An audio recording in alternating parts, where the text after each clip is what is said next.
Inaasahan ng DSWD na matatapos sa Huwebes ang sisimulang pamamahagi ng ayuda bukas para nga sa tinatayang 139,000 na tricycle drivers sa Metro Manila. Sabi ni DSWD Secretary Rex Gatchalian, nasa 30 payout centers ang mamamahagi ng ayuda sa 17 LGUs ng National Capital Region.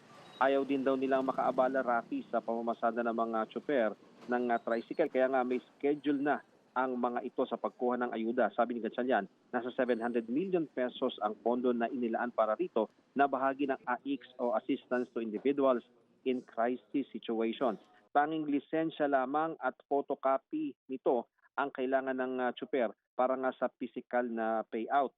Kung tumagal pa ang gulo sa gitnang silangan na pangunahing dahilan ng mataas na presyo ng petrolyo, sinabi ni Gatchalian na may pondo pa sakaling ang mga ilangan ng Part 2 ng ayuda, lalo't kalahati ng 60 billion pesos na pondo ng AIX daw ay ipinapalaan ng Pangulo sa ayuda para nga dito sa transport sector. Para naman sa ibang modalities gaya ng jeepneys, inaayos na lamang daw ang listahan at maaaring sa susunod na Lunes, March 23, ay magsimula na rin ito na susundan naman ng iba pang PUVs.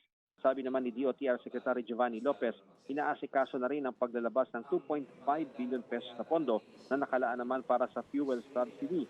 Sakaling mailabas at may kumpleto ng listahan, maaring i-roll out na rin daw ito sa ika-4 na linggo ng Marso. Inaaral pa ang halaga ng fuel subsidy na ibibigay sa mga operator at drivers ng PUV, pero hindi na raw ito malalayo sa nagdaang ipinamahaging fuel subsidy.